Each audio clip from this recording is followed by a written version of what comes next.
Alors, on reprend notre activité scientifique et on passe à la prochaine présentation. C'est la place du psychiatre dans la prise en charge du syndrome S2I.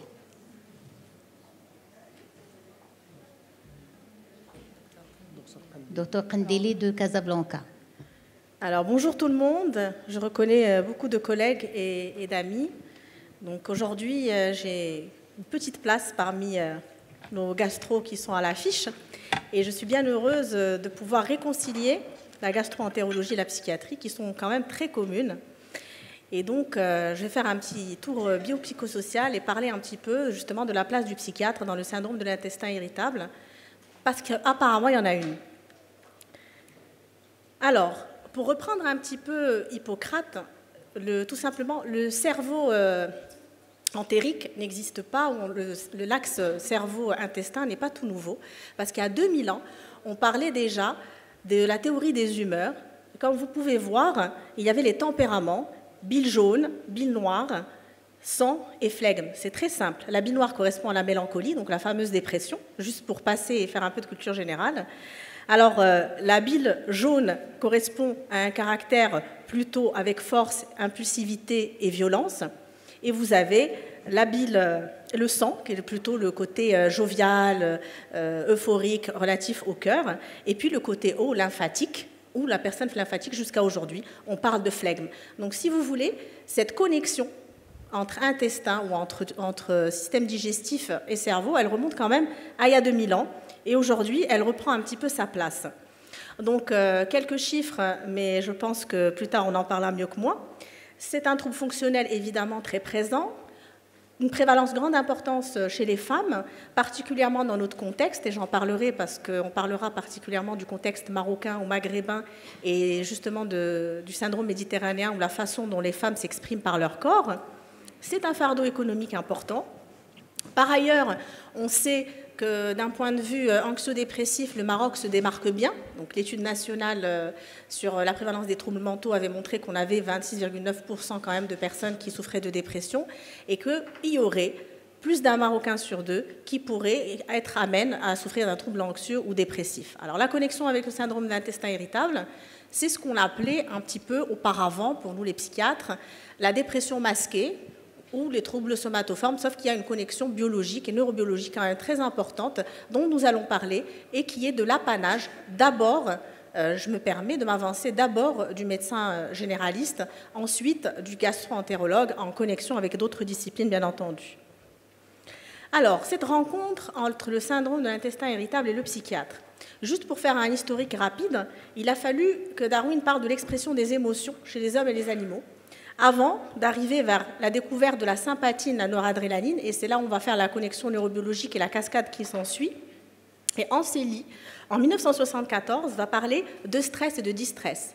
Donc, comme il y a un facteur anxieux quand même qui est très important, l'anxiété, on en a tous besoin. Donc, il y a une anxiété qui est quand même très motrice, qu'on connaît tous, qui nous permet d'être ambitieux et puis d'être actifs.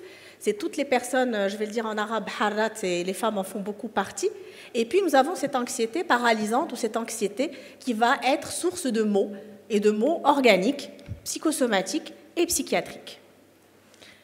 Alors, je vais un petit peu ouvrir une parenthèse dont on parlait avec le professeur Brûlé hier sur les aspects psychosociaux de la douleur.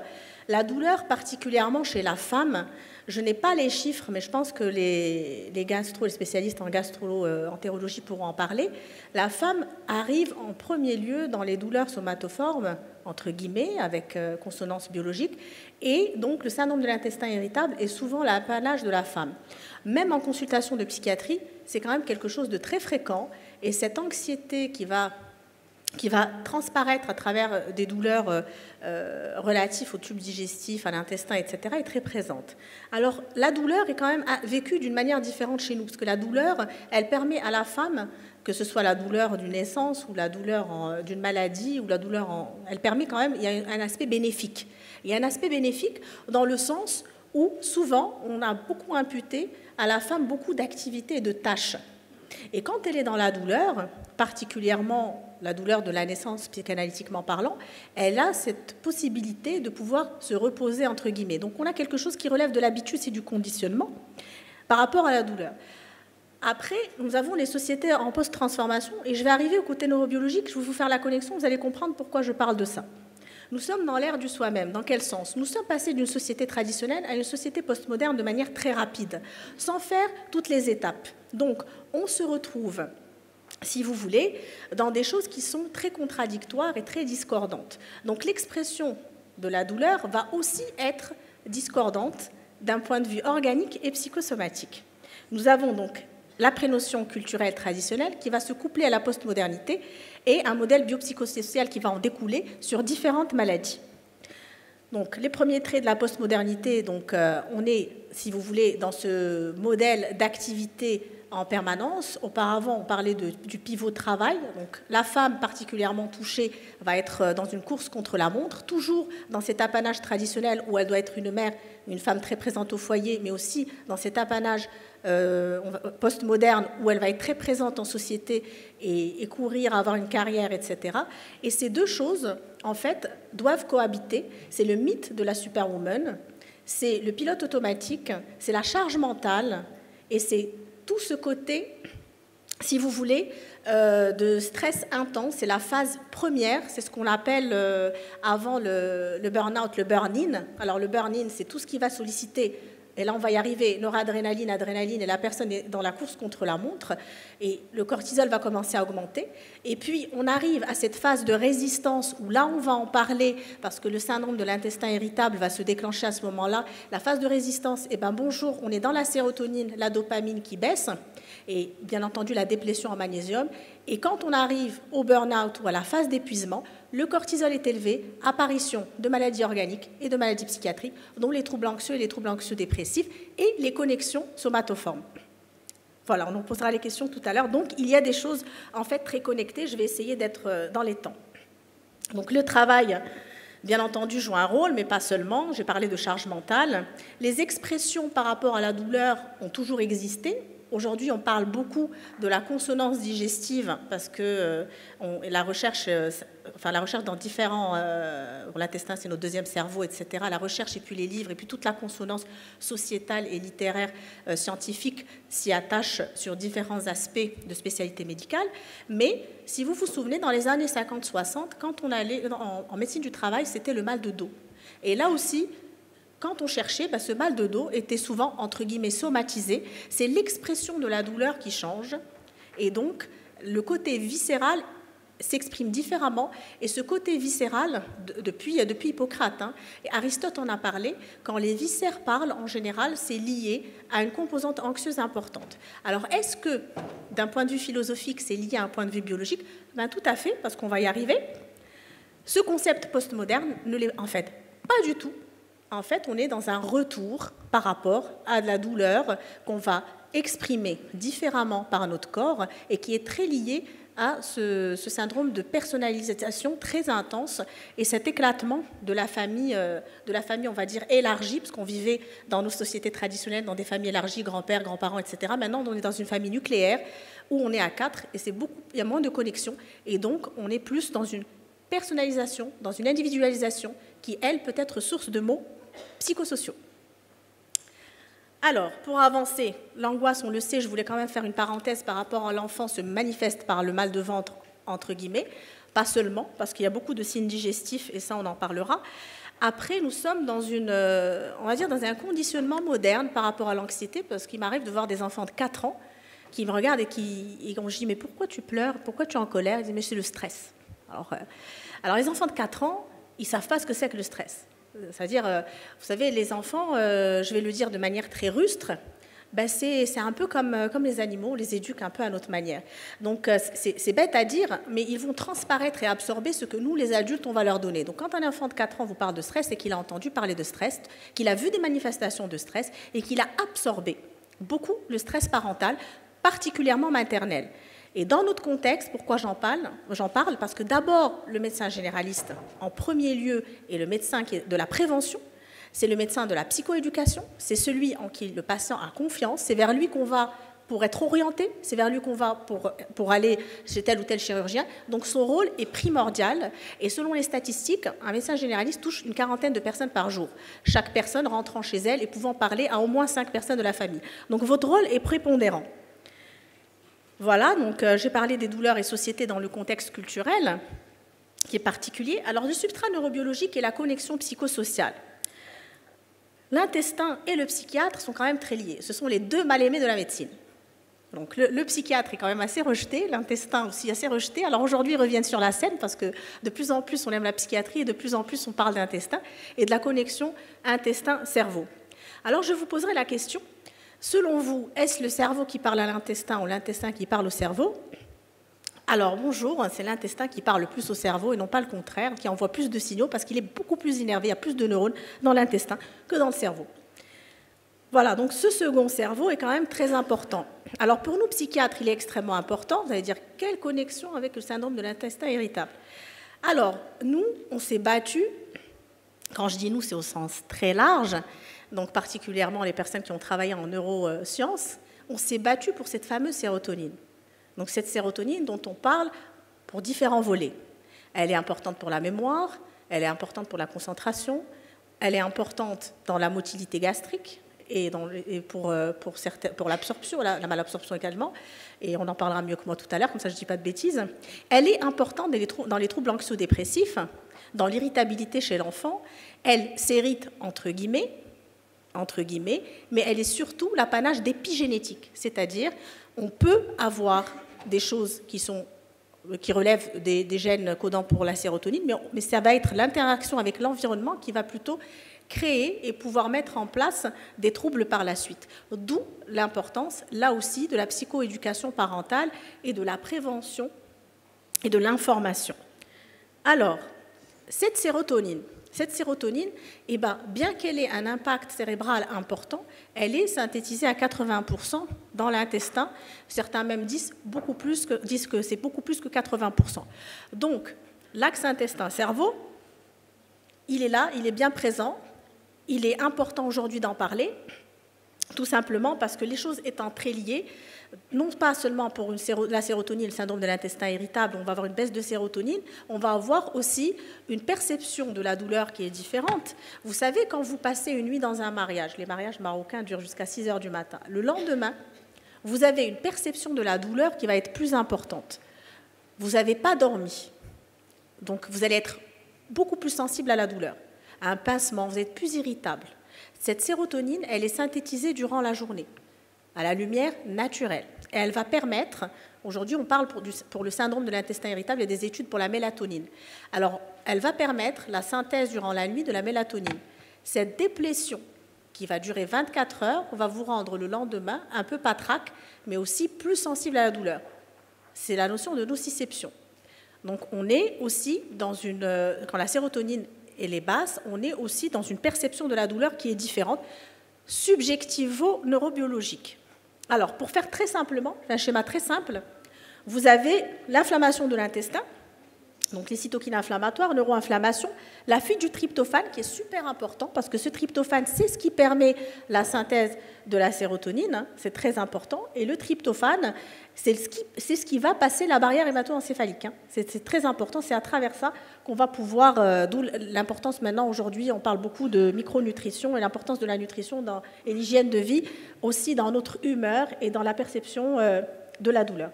Baisse de la synthèse de sérotonine au niveau du cerveau, augmentation de la susceptibilité au stress, inflammation de l'intestin. C'est assez simple, de toute façon la présentation pourra être reprise, mais c'est extrêmement connecté. Donc on a parlé de la nociception, parce qu'il faut que je sois dans les temps. Alors comme je suis addictologue, et en général je suis beaucoup plus connue pour ça, donc je ne pouvais pas passer à côté du facteur addictif, j'en parlais absolument en parler, nous sommes tous en sevrage. Vous allez me dire pourquoi. Vous recevez tous, je suis sûre, dans vos cabinets, des douleurs gastriques, de l'irritabilité intestinale, etc. Des fois, j'ai des collègues qui vont m'appeler parce qu'ils ont reçu en urgence une intoxication, entre guillemets, au cannabis, où la personne va avoir des douleurs énormes. On pense que c'est un syndrome abdominal aigu, on fait une TDR, on fait ce qu'il faut et absolument rien, donc on va appeler le psychiatre. Et nous sommes tous en sevrage là, j'ai parlé de cannabis, mais il n'y a pas que le cannabis. Hein. Il faut savoir que dans tous les sevrages, de quelle que soit la substance, il va y avoir des troubles gastro-intestinaux qui sont importants et de la douleur. Donc, on passe de l'irritabilité intestinale au sevrage de tabac. Le cannabis, c'est quand même en premier lieu, parce que le cannabis, il est anxiolytique, entre guillemets, dopaminergique, il augmente la dopamine, donc l'hormone du plaisir, pour être simple. Et puis, il baisse la sérotonine. D'accord, l'hormone du bien-être. Et en baissant la sérotonine, il y a une hypersensibilité, bien entendu, intestinale. Et on va avoir de la douleur provoquée pendant le sevrage ou quand il y a une consommation importante avec cette baisse importante de sérotonine. Alors, la plus grande drogue, le sucre, parce qu'il faut que j'en parle quand même, donc cette cocaïne admise communément. Donc, tous les jours, on est à la cocaïne, entre guillemets, particulièrement chez nous, parce que nous, on boit du sucre au thé et pas du thé au sucre. Donc, et puis, on est, comme dirait un de mes collègues, rubzivore, c'est-à-dire on mange beaucoup de pain. C'est que du sucre, donc c'est particulier. Et puis, on est aussi dans cette alimentation complètement chevronnée, où nos enfants sont aux chips, aux jus. Pourtant, on a des jolis fruits chez nous, aux jus en boîte, etc. Et sont donc en connexion au sucre. Dernièrement, j'ai vu une maman mettre du sucre dans de l'eau à son enfant pour le calmer, ce qui marche très bien. Donc, le sucre, aujourd'hui, qu'on le veuille ou non, est une drogue. C'est-à-dire c'est une drogue communément admise, oui, c'est-à-dire c'est scientifiquement prouvé. Il y a eu les travaux de Serge Minet particulièrement à Nice, mais il y a eu des publications récemment californiennes où quand vous mettez un rat dans une cage et qu'il a le choix entre la cocaïne et le sucre, eh bien, il va chez le sucre et il va appuyer sur la pédale jusqu'à tomber raidement. Donc, on est en sevrage permanent. Pourquoi je dis sevrage permanent ? Quand on ne consomme pas de sucre, vous le sentez bien, on a cette baisse d'énergie, on a cette irritabilité, on a cette compulsion très féminine au sucre après la prière de la Asr, on dit, c'est-à-dire en fin de journée vers 17 ou 18 heures, parce qu'à ce moment-là, il y a un pic d'angoisse, d'accord ? Donc, on est dans cette consommation de sucre importante. Le cannabis, mais pas seulement. Vous avez aussi, je vais en parler très rapidement, vous avez aussi les comportements addictifs. Justement, on a dépassé un peu le temps. On a dépassé ? Je vais conclure. Les comportements addictifs à Internet qui sont importants. Alors, je vais parler très rapidement, vous me donnez 2 minutes ? Alors, très rapidement de l'alimentation des sociétés, de la traversée du désert aujourd'hui et du microbiote particulièrement. Donc, on est loin de Pasteur. Donc, je vais citer Apollinaire. Regardez cette troupe infecte aux 1000 pattes, aux 100 yeux, rotifères, citrons, insectes et microbes plus merveilleux que les 7 merveilles du monde et le palais de Rosemonde. Donc, aujourd'hui, le microbiote arrive en ligne de mire, pas seulement pour le syndrome de l'intestin irritable, mais aussi pour nous psychiatres. Alors, comme je sais que mes collègues, on me le demande souvent, des ordonnances type, j'en ai mis, vous allez pouvoir prendre ça sur la présentation. Aujourd'hui, on parle de microbiote, mais pas seulement, parce qu'aujourd'hui, on prescrit aussi de la mélatonine. Mais sans sérotonine, messieurs, dames, vous n'avez pas de mélatonine, donc on peut prescrire de la mélatonine. Mais quand vous avez des choses quand même qui sont probantes, il faut mieux aller vers ce qu'on prescrit, nous, psychiatres. On est pas mal controversés. Les ISRS, on augmente la sérotonine, donc les citalopram, la sertraline en premier lieu. Et les neuroleptiques à faible dose, moi je dirais l'olanzapine, la kétiapine, avant le sulpiride et l'amisulpride qui provoquent une augmentation, une galactorée et qui peuvent donner ces problèmes justement lactifères, et c'est très embêtant chez un homme. D'accord ? La grande question, les anxiolytiques, je passe mon dernier message. Évitez les benzodiazépines, s'il vous plaît. C'est la première addiction marocaine des femmes. Elles ne s'en sortent pas, c'est impliqué dans l'Alzheimer. Donc, s'il vous plaît, évitez les anxiolytiques. Voilà, donc le kéfir, on recherche le microbiote. Ça serait l'avenir avec la bactériothérapie. Et pour finir, il n'existe aucun médicament actuellement utilisé au potentiel qui offre autant de promesses en ce qui concerne le maintien de la santé qu'un programme de nutrition et d'exercice physique à vie. Merci.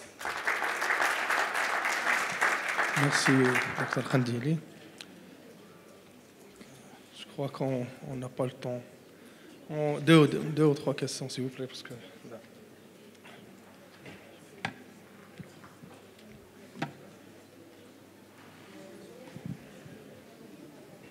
Ah, wow.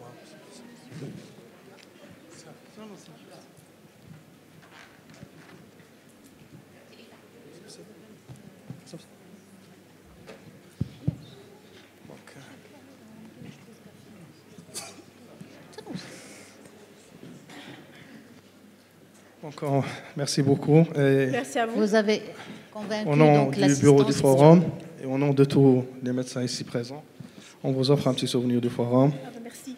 Et on vous remercie. Merci beaucoup. Merci.